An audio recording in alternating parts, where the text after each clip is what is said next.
Solicito a los miembros del Cabildo apagar sus celulares o ponerlos en modo vibrar para no interrumpir esta sesión. Siendo las 10 de la mañana con 10 minutos del día de hoy, miércoles 3 de noviembre del año 2021, damos inicio a la segunda sesión solemne de Cabildo de esta administración municipal bajo el siguiente orden del día. Número 1, lista de asistencia. 2, declaración de validez de la sesión. 3, intervención de los integrantes de Cabildo que así lo determinen, con motivo del 429 aniversario de la Fundación de San Luis Potosí. 4, se somete a consideración de los miembros de Cabildo la solicitud relativa a que la cronista municipal, doctora María Isabel Monroy de Martí, participe en esta sesión solemne con motivo del 429 aniversario de la Fundación de la Ciudad de San Luis Potosí. 5, mensaje del maestro Enrique Francisco Galindo Ceballos, presidente municipal, con motivo del 429 aniversario de la Fundación de la Ciudad de San Luis Potosí. 6, clausura. Como primer punto del orden del día, y en cumplimiento a lo dispuesto por el artículo 38 del reglamento interno del municipio de San Luis Potosí, proceso a pasar lista de asistencia. Presidente municipal Enrique Francisco Galindo Ceballos. Presente. Regidora de mayoría relativa Elodia Gutiérrez Estrada. Regidor Gustavo Jesús Mercado Garay. Regidora Aurora Zamora Vázquez. Regidor Arturo Ramos Medellín. Regidora Carmen Yasmín Acuña Briceño. Regidor Alejandro Fernández Hernández. Regidora María Eugenia Castro Anguiano. Regidor Rodolfo Edgardo Jasso Puentes. Regidora Alexandra Daniela Cid González. Regidora Tania González Pardo. Regidor Elías Jezrael Pesina Rodríguez. Regidora María Olvido Rodríguez Vázquez. Regidor José Ángel Lara García. Regidora María de los Ángeles Hermosillo Casas. Síndico Luis Víctor Hugo Salgado Delgadillo. Síndico Maribel Lemoyne Loredo. Presente. Se hace de su conocimiento que se encuentra reunido el quórum necesario que establecen los artículos 25 de la Ley Orgánica del Municipio Libre, 38 en su parte aplicable y 39 del Reglamento Interno del Municipio de San Luis Potosí, para celebrar esta segunda sesión solemne de Cabildo. Para agotar el segundo punto del orden del día, cedo el uso de la palabra al señor presidente municipal, maestro Enrique Francisco Galindo Ceballos, para que lleve a cabo la declaración de validez de esta sesión. Muchas gracias, secretario. En virtud de encontrarse reunido el quórum necesario que establece los artículos 25 de la Ley Orgánica del Municipio Libre del Estado de San Luis Potosí, 38 en su parte aplicable y 39 del Reglamento Interno del Municipio de San Luis Potosí, declaro legalmente instalada la segunda sesión solemne del Cabildo de la Administración Pública Municipal 2021-2024, siendo válidos los acuerdos que en ella se tomen. Adelante, secretario. Muchas gracias, señor presidente. Informo que se incorpora a la sesión el regidor Gustavo Jesús Mercado Garay.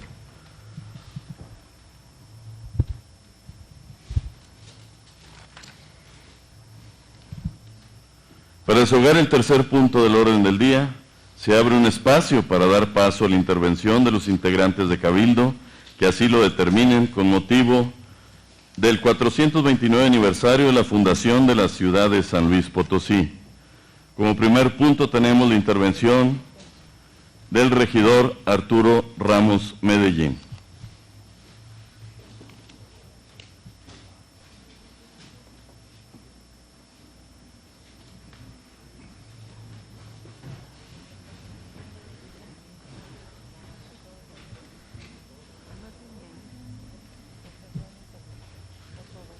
Con todo gusto, señora.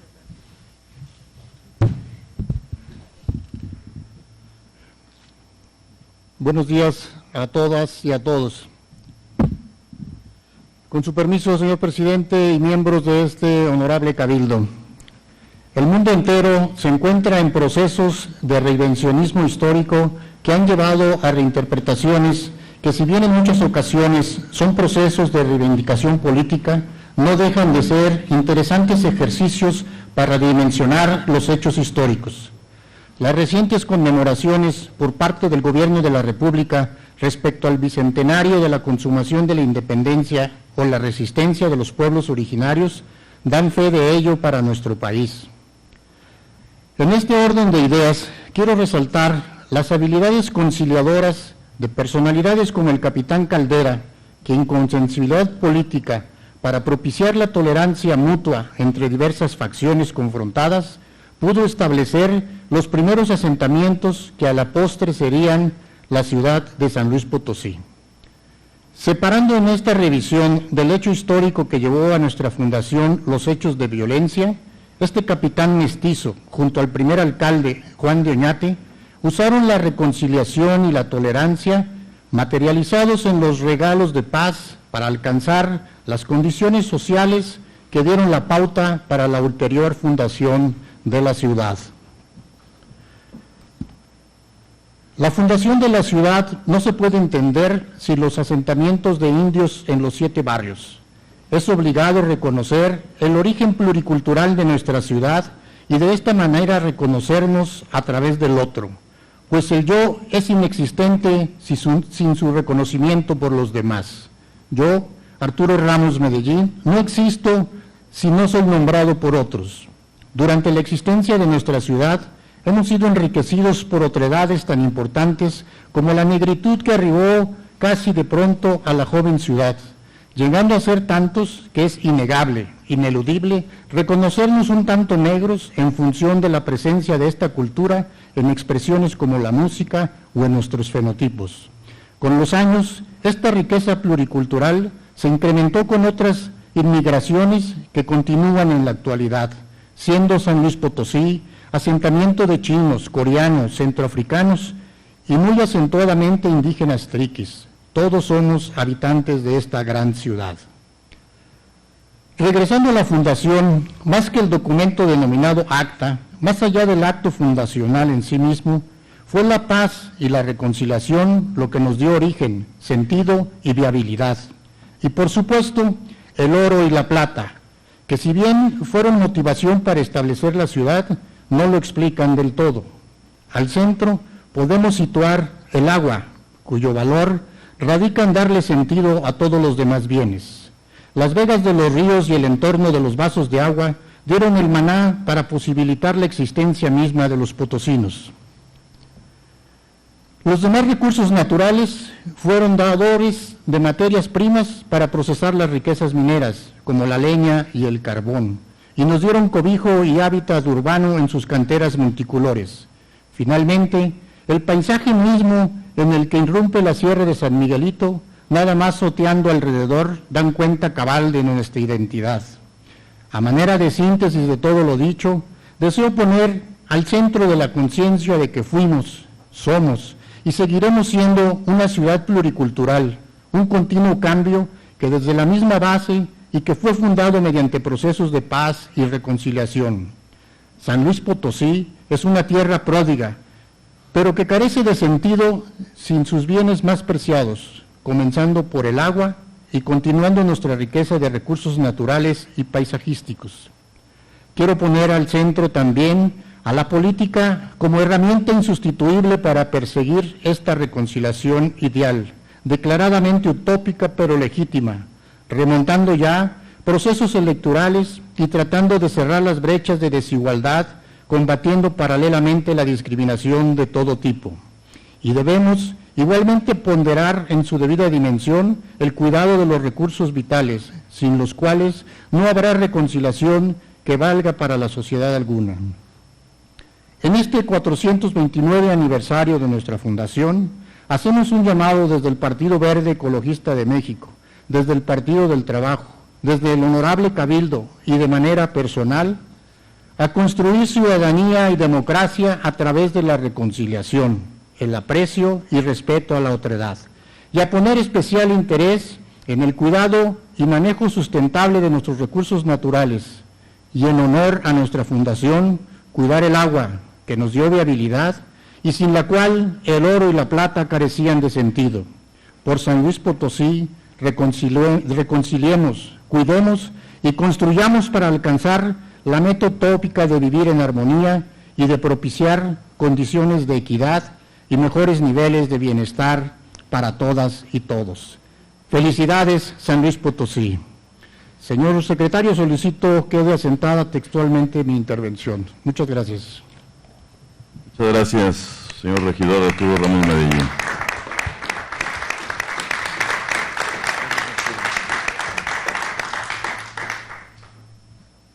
A continuación, cedo el uso de la palabra al regidor Alejandro Fernández Hernández.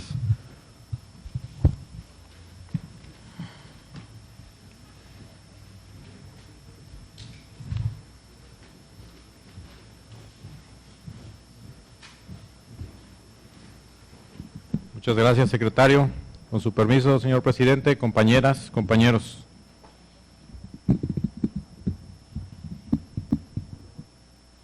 En el marco conmemorativo de este 429 aniversario de la fundación de esta bella ciudad, exhorto a todas y todos los miembros que conforman este honorable cabildo a refrendar nuestro compromiso con todas las familias potosinas, quienes han depositado en nosotros la encomienda tan trascendental como lo es redireccionar el rumbo de una ciudad donde parecía que los intereses de unos cuantos estaban por encima del bienestar de la colectividad. El contexto actual en el que estamos situados es clave. Nos encontramos en el momento oportuno para lograr un mejor porvenir para esta ciudad llena de tradición, cultura y valores. El futuro luce prometedor.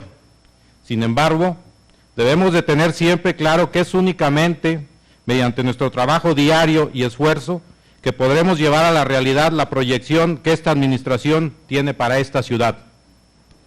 Para nuestra fortuna, el actual ayuntamiento cuenta con un proyecto sólido, responsable y sustentable en todos los ámbitos que le competen, y más relevante aún, cuenta con funcionarios honestos y capaces, dispuestos a dejarlo todo día tras día para contribuir con ese granito de arena que sume a este gran cambio, y es solo de esta manera como se podrá lograr.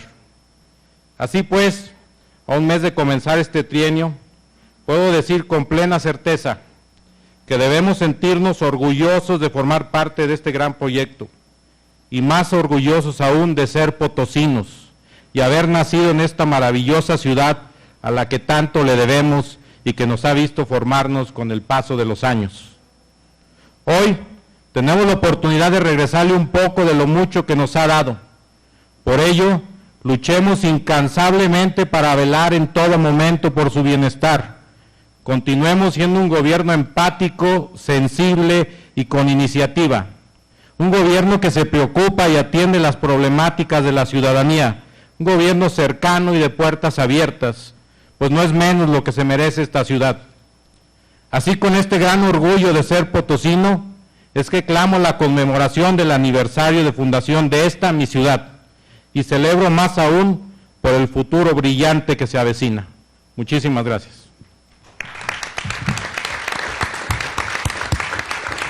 Muchas gracias, regidor Alejandro Fernández Hernández. A continuación, cedo el uso de la voz al regidor Rodolfo Edgardo Jasso Puente.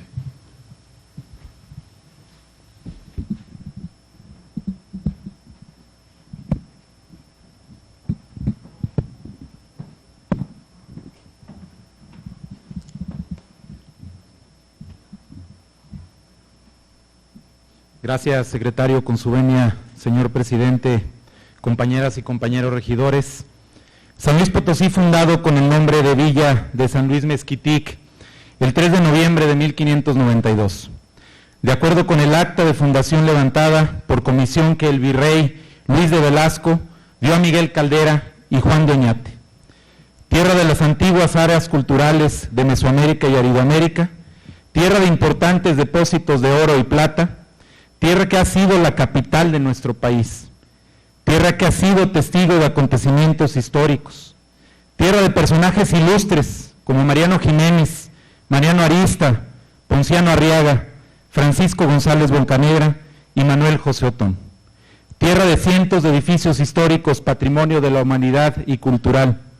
Pero sin duda, la historia de esta tierra es de las más de 900,000 potosinas y potosinos que luchan todos los días por tener una mejor capital y partirse el alma con la esperanza de dejar una mejor vida para los suyos.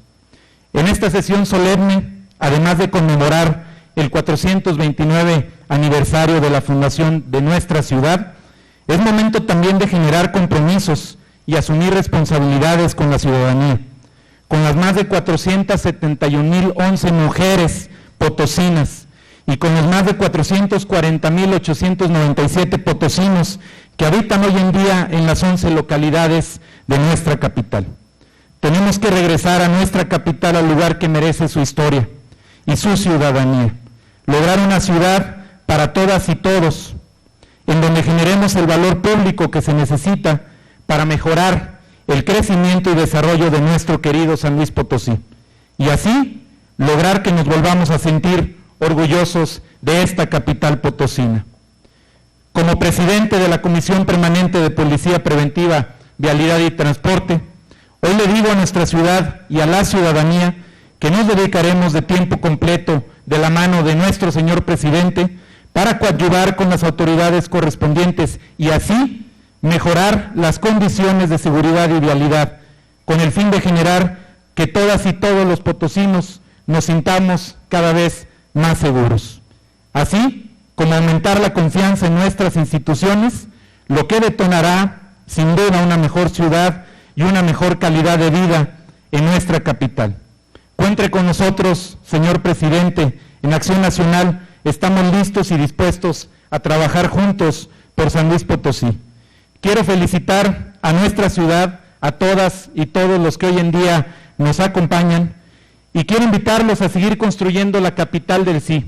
Hoy en día, a 429 años de historia, 429 años que nos hacen vibrar y sentirnos orgullosos de ser potosinos, quiero compartirles que en este momento invito a este cuerpo edilicio y los exhorto a que basemos nuestro actuar en los principios rectores que rigen el servicio público, tal como lo marca el artículo 5 de la Ley General del Sistema Nacional Anticorrupción y el Sistema Estatal Anticorrupción.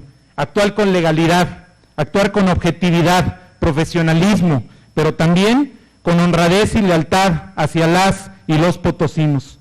Actuar imparcialmente para que juntas y juntos y de la mano de nuestros directores y titulares que hoy en día conforman este H Ayuntamiento 2021-2024, logremos una mejor ciudad para todas y todos los potosinos. Muchísimas gracias a todas y todos por este espacio y que viva nuestra ciudad, San Luis Potosí.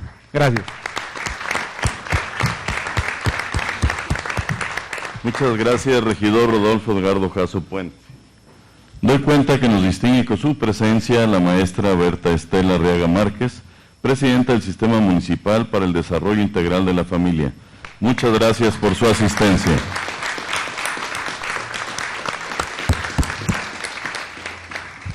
A continuación, cedo el uso de la palabra a la señora regidora Alexandra Daniela Cid González.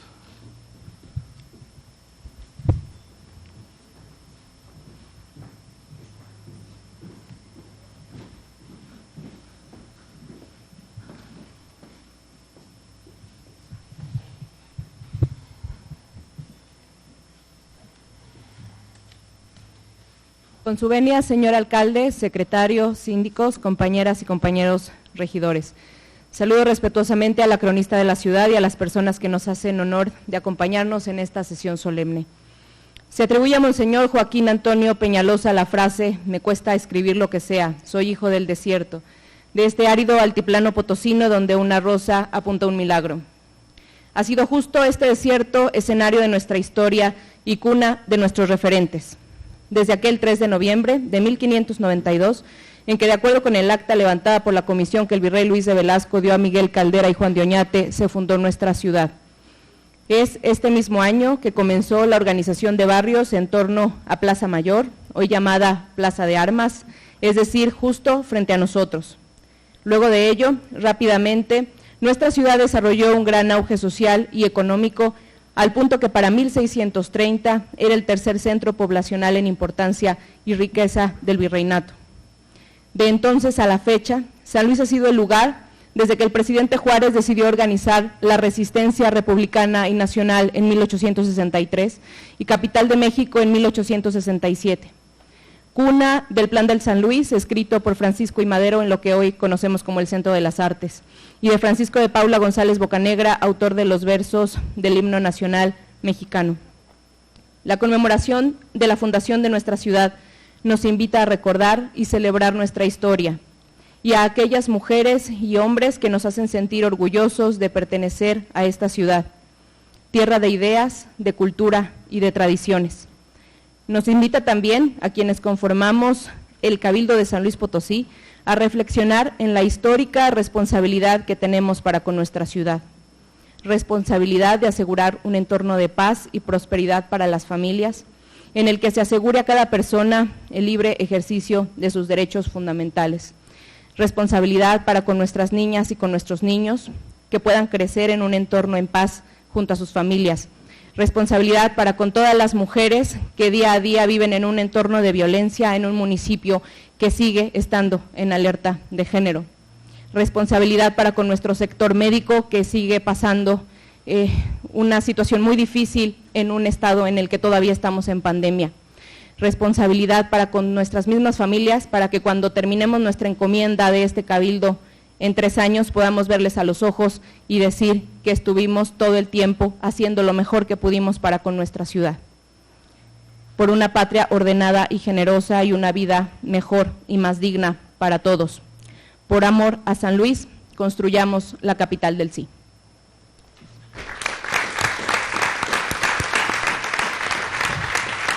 Muchas gracias, señora regidora Alexandra Daniela Cid González. A continuación, cedo el uso de la voz a la señorita regidora Tania González Pardo.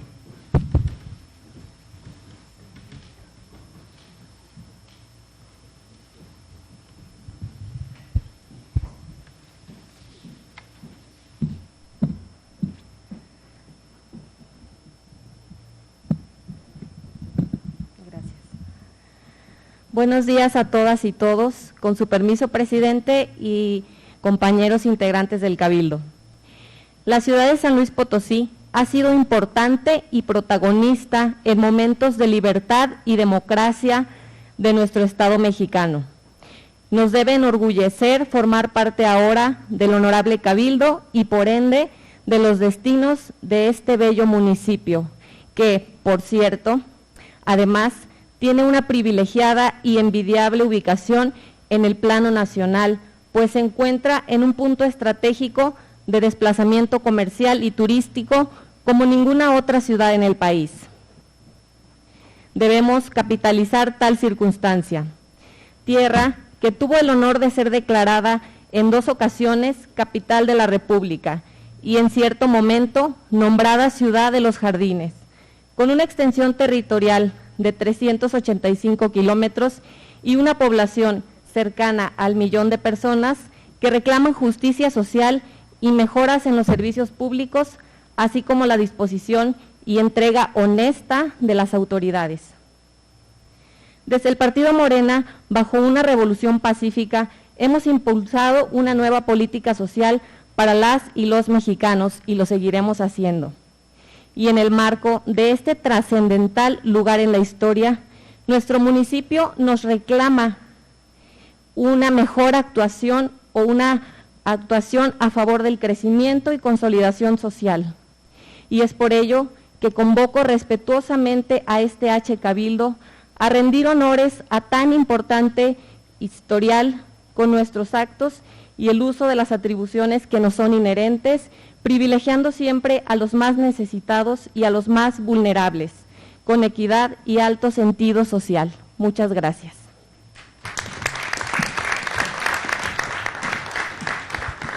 Muchas gracias, regidora Tania González Pardo. A continuación, cedo el uso de la voz a la señora síndico municipal Maribel Lemoyne Loredo.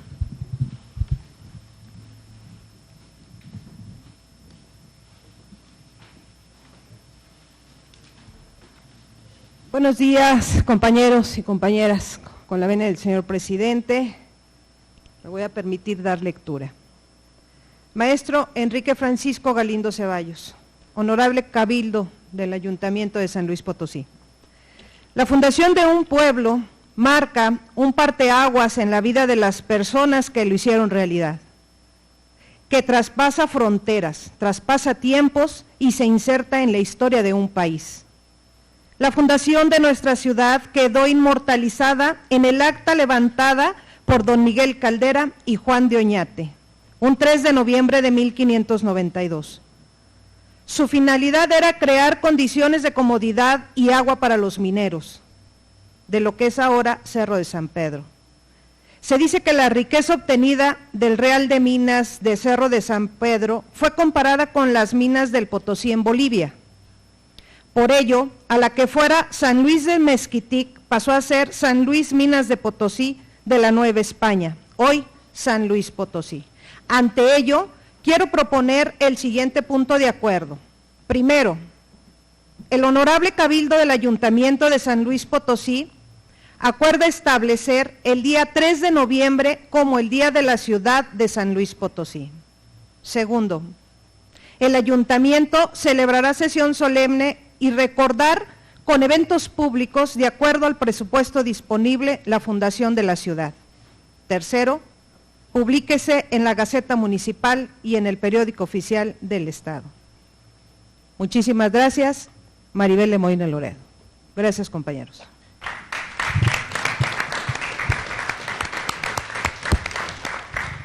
Muchas gracias, señora síndico municipal Maribel Lemoyne Loredo.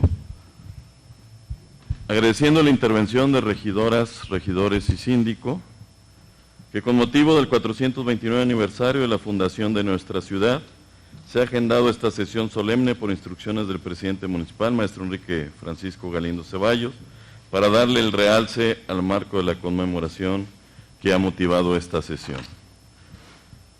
Como cuarto punto del orden del día, se somete a consideración de los miembros del Cabildo la solicitud relativa a que la cronista municipal, doctora María Isabel Monroy de Martí, participe en esta sesión solemne con motivo del 429 aniversario de la fundación de la ciudad de San Luis Potosí. En referencia a la conmemoración que ha dado origen a la presente sesión solemne, se solicita la autorización de este honorable cuerpo colegiado para dar paso a la intervención de la doctora María Isabel Monroy de Martí, cronista municipal, en los términos de los artículos 50 y 52 del reglamento interno. Les pido que manifiesten el sentido de su voto levantando su mano. Los que estén a favor, en contra, abstenciones, se aprueba por unanimidad. Derivado de la votación anterior, le solicito amablemente a la doctora María Isabel Monroy de Martí tenga bien realizar su intervención.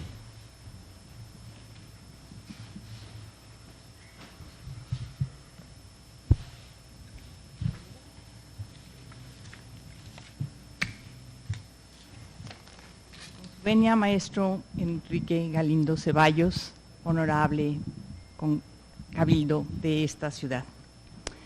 Hacia 1531, los españoles ya conocían la existencia de un extenso territorio entre el reino de Michoacán y la provincia de Pánuco, conocida como Tierra de los Chichimecas de difícil penetración. El descubrimiento de las minas de Zacatecas hacia 1546 en pleno territorio chichimeca provocó el enfrentamiento entre los chichimecas y los recién avecindados españoles. La guerra chichimeca estalló hacia 1550 y se considera como la más cruenta y costosa entre españoles e indígenas. Comenzó con el ataque de los zacatecos a un convoy de españoles. Casi inmediatamente los huachichiles empezaron a atacar a los extranjeros. Al sur de los huachichiles, los guamares también optaron por la guerra y el botín. Para estas fechas, Querétaro, la zona de los otomís, era la frontera con las extensas llanuras chichimecas. Para comunicar esta frontera con Zacatecas, a 320 kilómetros de distancia aproximadamente, se tendió lo que se conoció como Camino Real de la Tierra Adentro o Camino de la Plata. Pero el camino estaba despoblado y esto facilitaba enormemente los ataques chichimecas. Generalmente los chichimecas tendían emboscadas y atacaban al amanecer o al atardecer. No importaba lo numeroso de la comitiva de vestidos. Los chichimecas caían sorpresivamente sobre los españoles y se llevaban sobre todo el vestido y la comida. Los atacados rara vez lograban escapar con vida. Los aliados indígenas de los españoles por lo general eran tarascos, mexicanos, otomíes o cascanes, y estaban tan dispuestos como los blancos a combatir, esclavizar y matar a los chichimecas. Además del odio ancestral que les tenían, sentían la atracción de los salarios en granos de cacao, regalos y privilegios, el prestigio de montar a caballo y esgrimir las armas del hombre blanco. Con el paso de los años, los chichimecas encontraron su propia bonanza en la corriente continua de forasteros que iban tras las minas que se descubrían más al norte y en las sucesivas décadas de lucha y despojo que llegaron a ser su modo de vida. Pronto, los chichimecas fueron célebres por su desprecio hacia los indios que habían abrazado la religión de los blancos y trataban con especial hostilidad a los misioneros que capturaban. Es probable que parte de este anticristianismo se difundiera por la zona chichimeca después de la victoria de Cortés, cuando algunos indios del sur lograron emigrar a esa zona. La situación de Zacatecas y los nuevos minerales era cada vez más delicada debido al constante bloqueo de abastecimientos y la imposibilidad de transportar con seguridad los metales extraídos. El virrey Luis de Velasco, entre 1551 y abril de 1553, organizó 3 expediciones para acabar la guerra. Para ello comisionó a capitanes que querían la paz, interesados en velar sobre sus propios intereses. Todos ellos llevaron a sus aliados indígenas. Ni la persuasión benévola ni el castigo pudieron aplacar a los chichimecas. Entonces el virrey Velasco mandó establecer 2 nuevas poblaciones entre Querétaro y Zacatecas para proteger un poco más este peligroso camino. Las nuevas poblaciones fueron San Miguel el Grande, hoy de Allende, y San Felipe. Se cedieron terreno a los nuevos habitantes, pero con obligación de residir ahí y mantener armas para su defensa. Además, dio orden a los gobernadores y jefes militares de los otomíes para operar en la Gran Chichimeca como diplomáticos, guerreros y colonos en los puestos defensivos. Fue hasta 1568, bajo el virreinato de Martín Enríquez de Almanza, que se tomaron medidas más serias en torno a este problema. En efecto, es en esta época cuando se establecieron los presidios de la frontera unidos entre sí por un sistema de escoltas militares. En la década de los años 70 se plantea por primera vez la moralidad de esta guerra. Se escucharon muchas voces, pero finalmente se llegó a la conclusión de que la guerra era justa y obligatoria, pero sin esclavos. Los dominicos fueron los únicos en sostener que los españoles eran invasores y agresores en la Gran Chichimeca. En este contexto, a los 20 años de edad, inició Miguel Caldera su participación formal en la Guerra Chichimeca, conflicto en el que habían transcurrido todos los días de su vida. Caldera nació en Zacatecas en 1548, de padre español y de madre huachichil. Su madre murió siendo él muy pequeño y prácticamente quedó bajo la custodia de los franciscanos del convento de Zacatecas. Miguel Caldera nació en la época en que se estaban descubriendo y abriendo las primeras vetas realmente ricas en la sierra de Zacatecas, cuando los descubridores, incluso su padre, apenas podían subsistir en las más burdas chozas, peligrosamente rodeados por los muchos y amenazantes guerreros desnudos. Vino a la vida en campo abierto o en un refugio de los más primitivos, cerca del campamento minero de españoles, indios y negros, que en enero de 1548 fue llamado Nuestra Señora de Zacatecas. La ciudad de Zacatecas fue fundada oficialmente el 20 de enero de 1548. El desarrollo de la ciudad de La Plata, la súbita llegada y multiplicación de los vestidos en el corazón de la Gran Chichimeca, hizo, como ya se señaló, que los desnudos tomaran el camino de la guerra en toda la vasta comarca que rodea las minas de Zacatecas. Así estalló un tipo de guerra característico del Nuevo Mundo, desconocido para los españoles, así como para la gran variedad de pueblos indígenas sedentarios que por entonces estaba llegando a la zona de caza y guerra de los chichimecas. Cuando Miguel Caldera cumplió 20 años de edad, la guerra chichimeca crecía en intensidad y saña, seguía dificultando la búsqueda de la plata y el trabajo en las minas, los ranchos ganaderos de la frontera y los asentamientos. Cuando Caldera se alistó en la milicia, participaba de las ideas dominantes que había sobre los chichimecas. Años más tarde se dio cuenta de que los medios con que durante tantos años habían intentado acabar con la guerra no habían servido más que para encenderla. Fue en la década de los años 80, cuando convertido ya en capitán, recorrió todos los confines del territorio y se dedicó a la pacificación de la Gran Chichimeca. Hacia 1585, Miguel Caldera inició la campaña en la Sierra Occidental, en la zona nayarita, y estableció con los coras las primeras alianzas que serían el principio de paz. Se dio cuenta de que esta diplomacia usada en Occidente también podía resultar en el este con los huachichiles de la nación de su madre. Los capitanes Rodrigo del Río de Loza y Juan Morlete, desde distintos puntos, apoyaron y siguieron la política de Caldera para pacificar a los indígenas.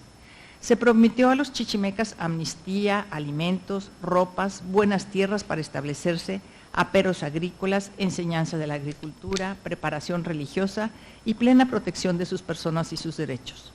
A cambio, debían renunciar a la guerra, aceptar la enseñanza cristiana y afirmar su lealtad a la corona española.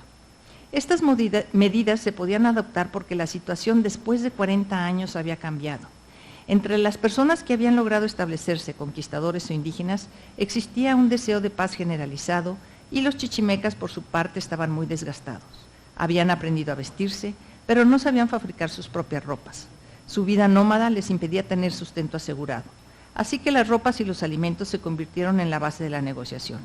Esta guerra, que se prolongaba en el tiempo, era también un intercambio violentísimo entre dos formas de vida distintas y en muchos sentidos opuestas. En marzo de 1590, el virrey Luis de Velasco, hijo, nombró como cabeza de una nueva estructura de paz en la Chichimeca a Miguel Caldera. La pacificación era lenta y difícil. Mezquitic y Tequisquiapan, dos de los centros huachichiles más importantes, habían iniciado las negociaciones de paz. Fray Diego de la Magdalena, natural de Extremadura, pasó a la Nueva España siendo muy niño con el ánimo de adquirir riquezas, pero fue al monasterio de San Francisco de la Ciudad de México a pedir el hábito para lego. Apenas protestó, le hicieron limosnero de la ciudad, pero al tener noticias de las depredaciones de los huachichiles, pidió licencia para ir a evangelizar esta zona. Comenzó la labor de evangelización entre los chichimecas alrededor de 1554. Se sabe que murió de 95 años. Más de 35 o 40 pasó entre los chichimecas y alrededor de 20 de ellos con los huachichiles. Fray Diego anduvo cerca de un año, el de 1582, entre los indios y humanos que habitaban el norte de la Gran Chichimeca, en pueblos trazados como en orden y en casas con azotea y de cal y canto. De 1583 en adelante, Fray Diego entró resueltamente en la Huachichila hasta los sitios que se indicaban como los más peligrosos, donde después se fundó San Miguel Mezquitic y se descubrieron las minas del Potosí. En tales lugares como en Armadillo, San Luis de la Paz y Sichú, que caían en los términos de la misma nación, su celo apostólico alcanzó a apaciguar a los huachichiles. Luego trató de formar congregaciones, empezando por la de San Luis, donde procuró fundar doctrina. De todas maneras, ya desde 1583 hubo sacerdotes franciscanos en la congregación indígena de San Luis, entre los que se cuenta Fray Juan de Ayala. El convento franciscano comenzó a levantarse hacia 1591. A pesar de la conversión de algunos huachichiles, los que rehusaron congregarse renovaron su violencia, así contra los indios sometidos como contra los españoles. En 1583, el capitán Miguel Caldera reclutó soldados indios de la jurisdicción de Juchipila para combatir, como lo hizo durante más de 5 años, a los huachichiles rebeldes de San Luis y Tequisquiapan. Estos probablemente se retiraron hacia Charcas y El Venado. Para evitar su regreso, se levantó el fuerte de las Bocas de Maticoya, que servía como contención. Gracias al descubrimiento de las minas de Charcas, se repobló aquel lugar, llamado Real de Navidad, y con el consentimiento de todo el vecindario se señalaron asientos y solares para monasterio de franciscanos. Después de 1582 se levantó un presidio en el Valle de San Francisco que quedó a cargo del capitán Miguel Caldera. Entre 1584 y 1585 se estableció un fuerte en las minas de Charcas. En esta época se conocieron Fray Diego de la Magdalena y el capitán Caldera. Cuando vencidos ya los huachichiles, logró que se abrazaran en Juchipila con los indios de Meca, Tabasco, contra quienes habían peleado. Caldera trajo a los huachichiles a los puestos de San Luis y Tequisquiapan, establecidos gracias a los afanes de Fray Diego. Hacia 1590, pacificada toda la nación huachichil, Fray Diego reunió a los capitanes indios en el puesto de San Luis para ir con ellos a México en compañía de Caldera. El virrey Luis de Velasco determinó que los indios tlaxcaltecas vivieran con los huachichiles para que los convirtieran a la fe católica y al trabajo. Aunque poblaron juntos, nunca se mezclaron entre sí. En el proceso de pacificación de la Gran Chichimeca, nunca del todo concluido, hubo 4 ingredientes principales: la diplomacia necesaria para atraer a las tribus nómadas al acuerdo de establecerse en paz, un intenso esfuerzo misionero que dio cohesión y un objetivo espiritual a la empresa, la política migratoria de enviar indios sedentarios a la frontera para poner ejemplo de otros modos de vida, y finalmente el aprovisionamiento de los nómadas y los colonos sedentarios con fondos de la Real Hacienda.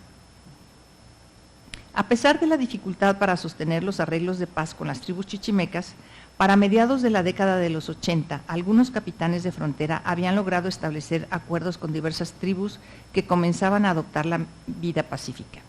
Estos acuerdos estaban generalmente reforzados por la fuerza militar. Sin embargo, la mejor forma de negociación fue la que se estableció a través de los regalos de paz, principalmente ropa y alimentos. Los misioneros fueron importantes diplomáticos de paz. Su número aumentó en las décadas de 1580 y 1590. Para entonces, sus métodos y objetivos ya eran conocidos en muchas de las tribus chichimecas. El conocimiento que estos religiosos pronto tuvieron de las lenguas nativas les dio grandes ventajas sobre los militares en las negociaciones de paz, y el empleo de ayudantes indígenas convertidos fue valioso para atraer a otro. La diplomacia de la paz se hizo un poco más difícil en la última década del siglo XVI, cuando las tribus chichimecas comprendieron que podían obtener ventajas de los tratados de paz. Una y otra vez, los propios indios iniciaron las conversaciones de paz, mostrándose dispuestos a abandonar su existencia nómada y asentarse en las planicies. El virrey Velasco consideraba que la conversión de las tribus chichimecas era la base más importante para la paz. Inició una expansión en gran escala de las actividades de los frailes antes de cumplir un año en su encargo. Los esfuerzos misioneros de los franciscanos, principales trabajadores religiosos en la Gran Chichimeca, estuvieron apoyados por la Real Hacienda. Los fondos procedían de los llamados gastos de guerra chichimeca.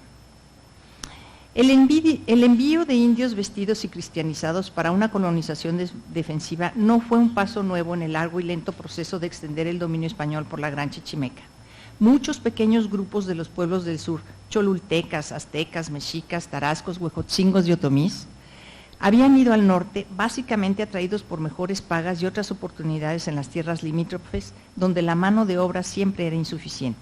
Y además de tales migraciones en grupo, muchos indios solos o con sus familias se habían trasladado a la frontera para comerciar o bien para trabajar como empleados, mercaderes, en fuerzas militares organizadas o simplemente en busca de aventuras, descubrimientos de minas, fundación de poblados, oportunidades de trabajo y de tierras o los atractivos de la guerra. Pero ahora, por primera vez, se llevaría a cabo una migración en masa, oficial y sumamente formalizada.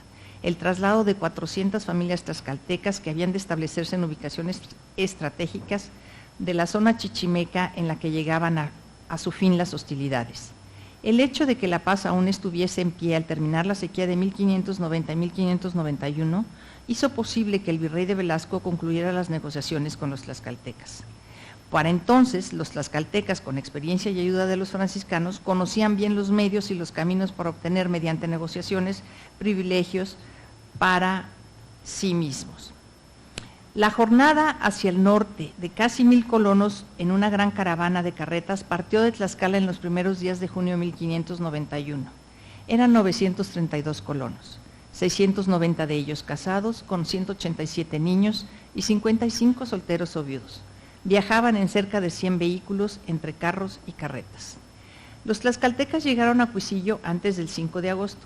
Cuisillo queda 20 kilómetros antes de llegar a Zacatecas, cuando los destinados a Charcas quedaron al cuidado del capitán Juan de la Hija. En este punto estratégico, donde se unían las carreteras de Michoacán, de la Ciudad de México y de los asentamientos recién organizados de San Luis Potosí, los tlaxcaltecas fueron recibidos por el general Rodrigo del Río de Loza, gobernador de la Nueva Vizcaya, por el capitán y justicia mayor Miguel Caldera y por algunos otros funcionarios y capitanes. Fue ahí donde del Río y Caldera tomaron las decisiones finales sobre procedimientos y sitios para ubicar a los tlaxcaltecas.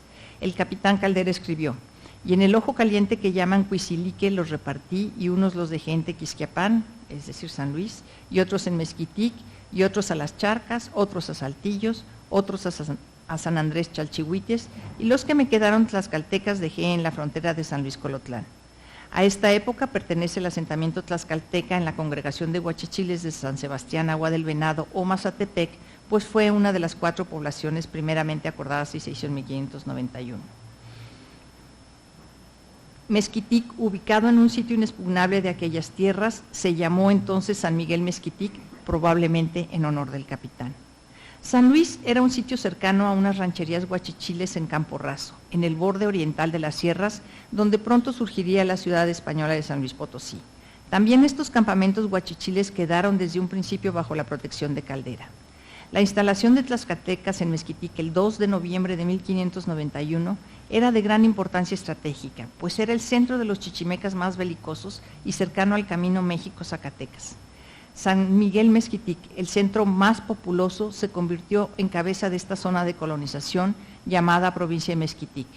Un grupo de tlaxcaltecas pronto fue a vivir con los huachichiles en San Luis.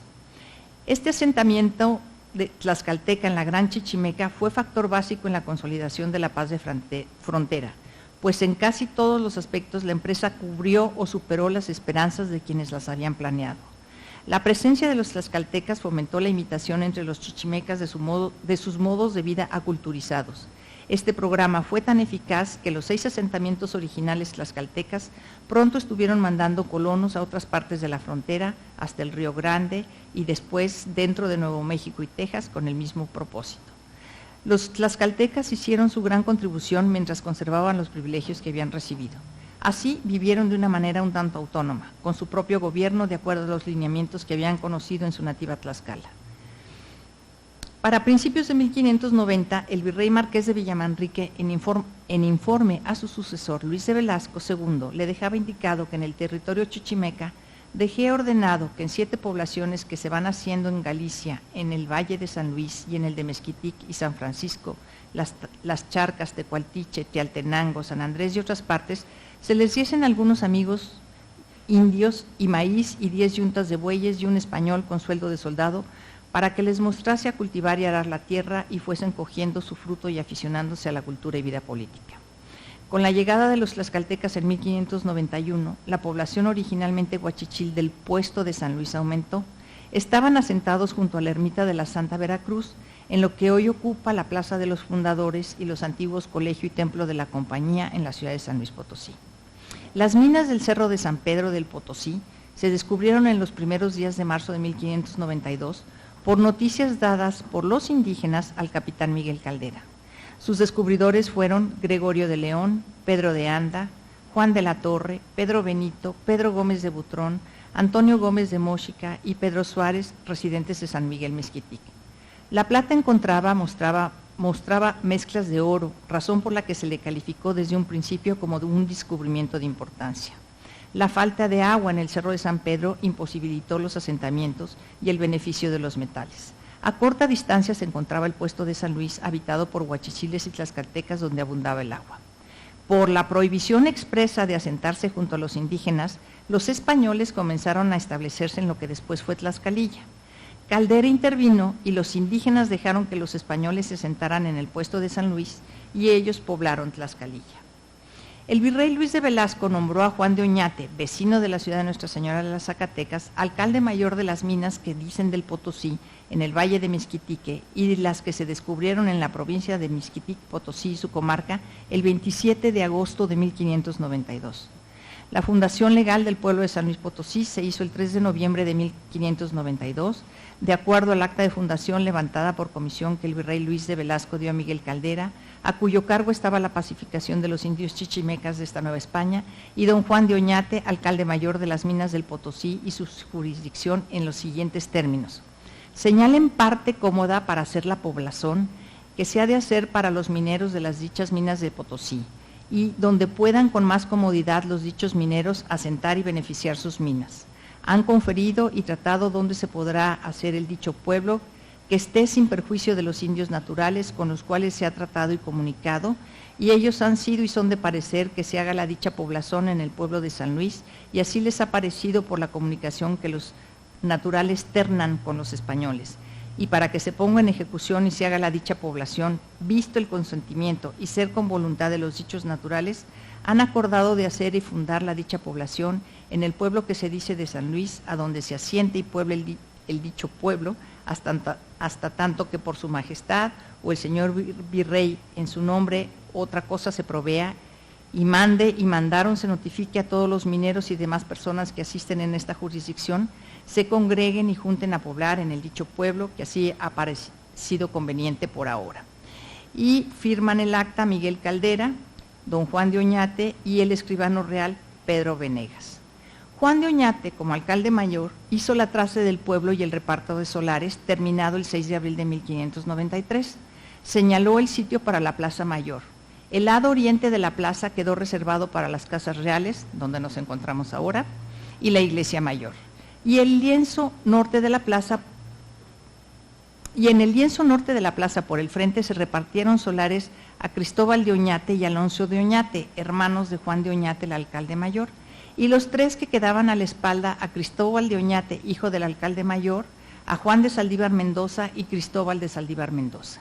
A Miguel Caldera, a sus criados y parientes, les fueron señalados solares y cuadras para ingenios y edificios. La estampa del pueblo contemplaba 19 manzanas. A 70 vecinos les fueron repartidos solares para viviendas distribuidos en 13 cuadras. Y quiero decir aquí que entre estos 70 vecinos había varias mujeres propietarias de solares a las que se les otorgaron solares. Además, entre el 9 de septiembre de 1592 y el 1 de diciembre de 1593, se otorgaron 16 asientos para hacienda e ingenio de moler metales, fundir y afinar a otros tantos vecinos. El virrey Luis de Velasco nombró alguacil mayor a Juan López del Riego al mismo tiempo que alcalde mayor a Juan de Oñate, es decir, el 27 de agosto de 1592.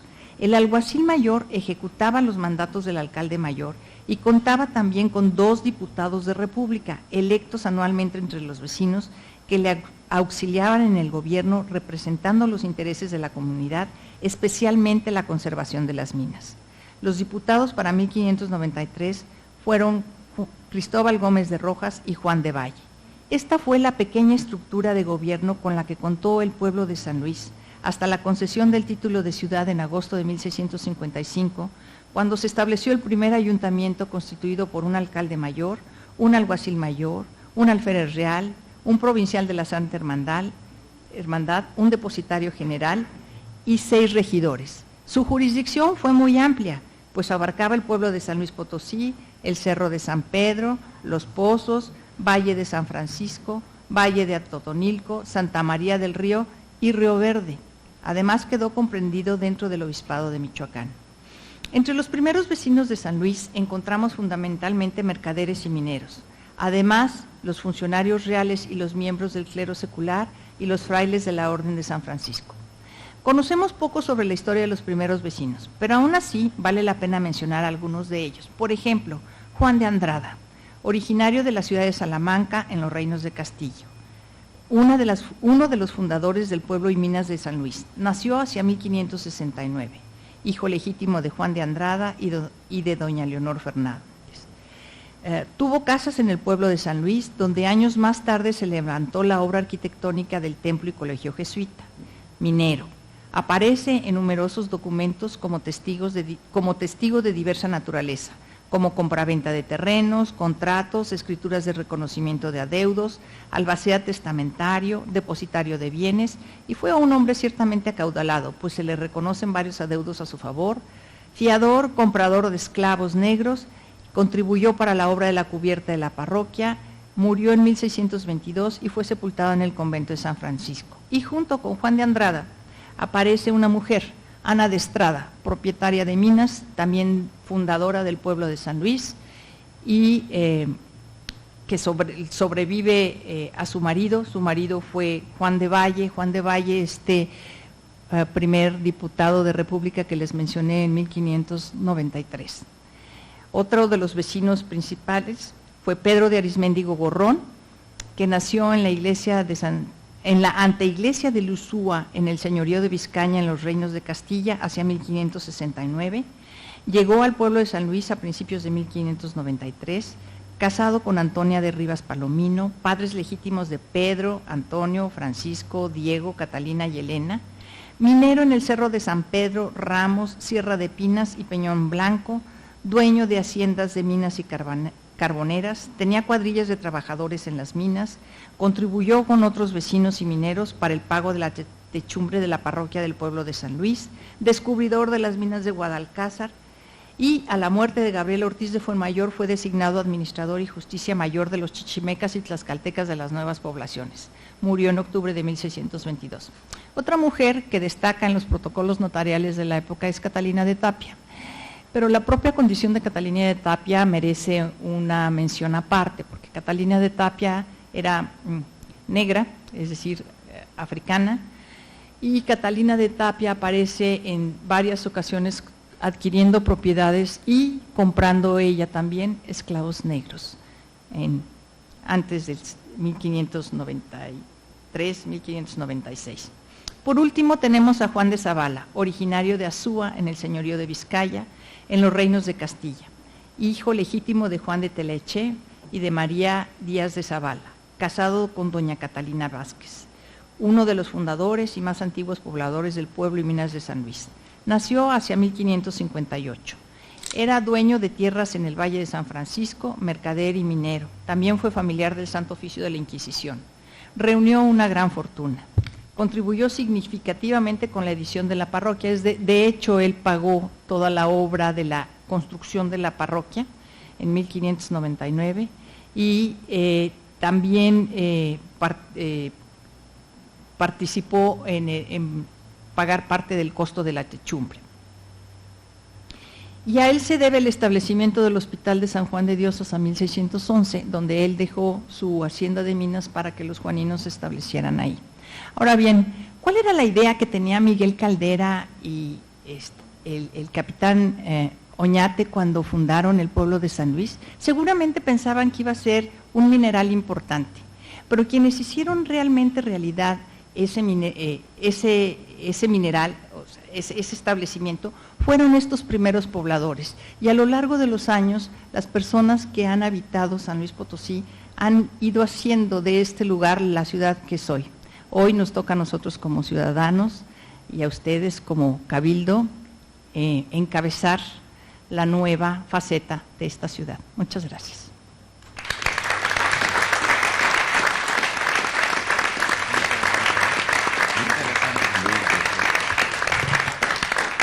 Agradecemos la intervención de la doctora María Isabel Monroy de Martí, cronista municipal.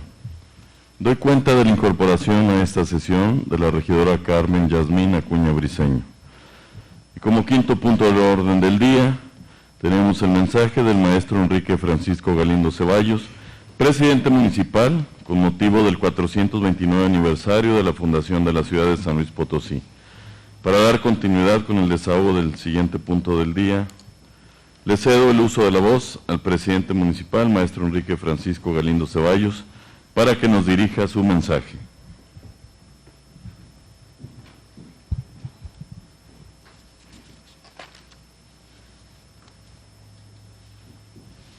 Muchas gracias a todas, a todos nuestros invitados. Desde luego agradezco al honorable Cabildo de la ciudad de San Luis Potosí, estar presentes en esta sesión solemne. Recordar este día en esta plaza, la Plaza de Armas, recordar este aniversario de la fundación de nuestra ciudad, es uno de los más altos honores de mi vida. Sobre todo porque todas y todos los presentes estamos muy orgullosos de nuestra cuna y porque en la tierra que cobija este cielo ocurre todo lo que creemos, todo lo que amamos, todo lo que pensamos y desde luego todo lo que somos. Esta es la capital del sí, el lugar en el que trabajamos muy duro para que nuestros sueños sí puedan hacerse realidad. Hoy es un gran momento para recordar a aquellos hombres y a aquellas mujeres que vislumbraron en el horizonte de la historia el surgimiento de una casa común, de un proyecto colectivo y de una identidad compartida. Un día como hoy, hace 429 años, nació la actual patria chica de hoy casi 900,000 seres humanos, a quienes nos une un origen común, pero sobre todo nos une la condición de estar orgullosos de ser potosinos. ¿Quién diría que después de aquel acto fundacional del capitán Miguel Caldera, vendría la génesis de un pueblo que valora como pocos el derecho a vivir en paz, que atesora el trabajo fecundo y creador y al que le enorgullece la virtud de vivir con dignidad y la justa compensación del esfuerzo que hacemos de manera honesta? ¿Quién diría que la bondad y humanidad de Fray Diego de la Magdalena haría nacer un pueblo con una enorme fortaleza espiritual, al que no lo vencen las dificultades? Un pueblo creyente y practicante de muchos valores, un pueblo que atesora sus tradiciones y lleva en la memoria a quienes les dieron grandeza y esperanza. ¿Y quién diría que los primeros arrojos de Juan de Oñate serían los cimientos de una sociedad que valora la cultura y la civilidad, que lucha por el ejercicio de sus libertades y que exige buenos gobiernos, porque es una sociedad de mujeres y hombres dignos, libres y comprometidos?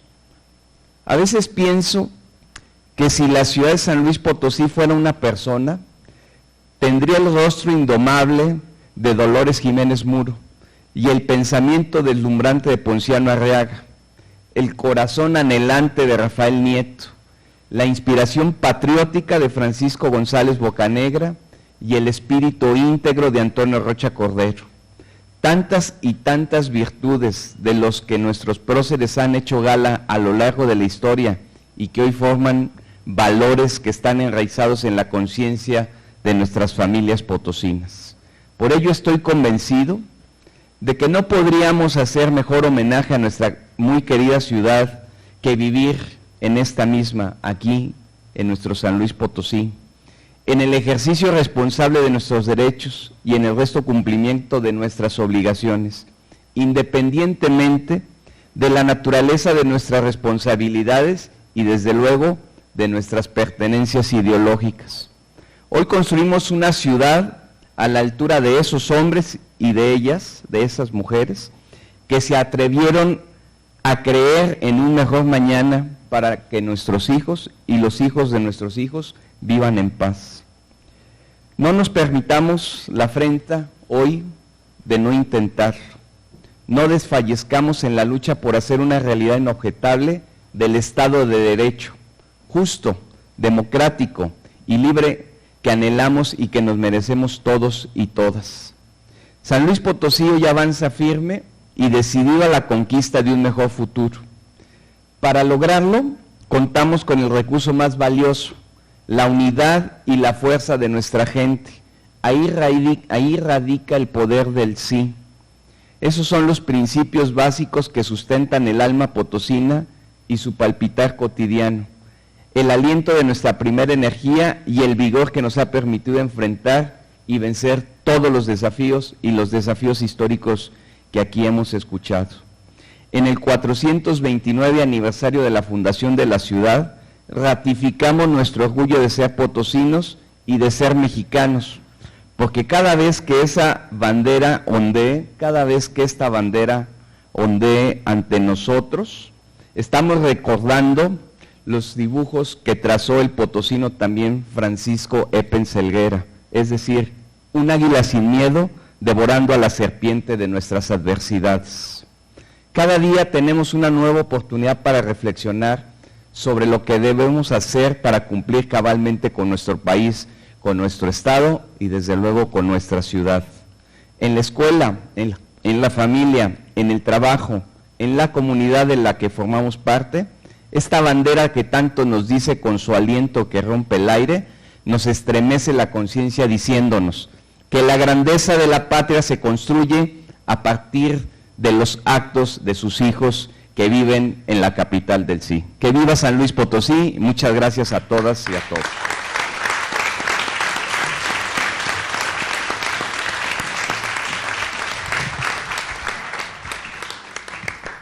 Agradecemos la intervención al presidente municipal, maestro Enrique Francisco Galindo Ceballos.